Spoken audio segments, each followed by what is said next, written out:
ಬಿಜೆಪಿಗೆ ಮರಳಿದ ಬಿಎಸ್ವೈ, ಬಿಜೆಪಿಯಲ್ಲಿ ಕೆಜೆಪಿ ವಿಲೀನ. ಯಡಿಯೂರಪ್ಪ ಜೊತೆ ಪ್ರಾಥಮಿಕ ಸದಸ್ಯತ್ವ ಪಡೆದ ಕೆಜೆಪಿ ಹಲವು ಮುಖಂಡರು.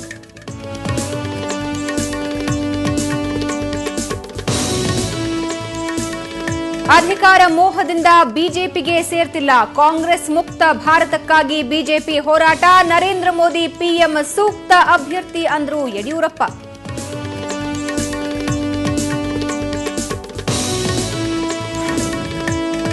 ಕೃಷ್ಣ ನ್ಯಾಯಾಧೀಕರಣದ ತೀರ್ಪಿನ ಬಗ್ಗೆ ಇಂದು ಚರ್ಚೆ. ನಾರಿಮನ್ ಜೊತೆ ಮಾತುಕತೆ ನಡೆಸಿ ಮೇಲ್ಮನವಿ ಬಗ್ಗೆ ಚಿಂತನೆ. ದೆಹಲಿಯಲ್ಲಿ ಸಿಎಂ ಸಿದ್ದರಾಮಯ್ಯ ಸ್ಪಷ್ಟನೆ.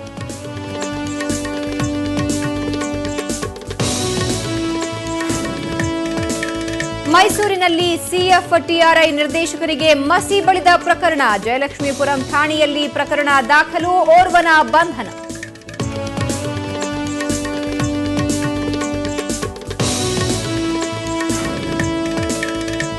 ನೀವು ಪ್ರಧಾನಿಯಾಗಬೇಕಾದ್ರೆ ಸಿಎಂ ಹುದ್ದೆ ಬಿಡಿ. ಗುಜರಾತ್ ಬಿಟ್ಟು ದೇಶದ ಅಭಿವೃದ್ಧಿ ಬಗ್ಗೆ ಮಾತನಾಡಿ ಮೋದಿ ವಿರುದ್ಧ ಗುಡುಗಿದ ರಾಜ್ ಠಾಕ್ರೆ.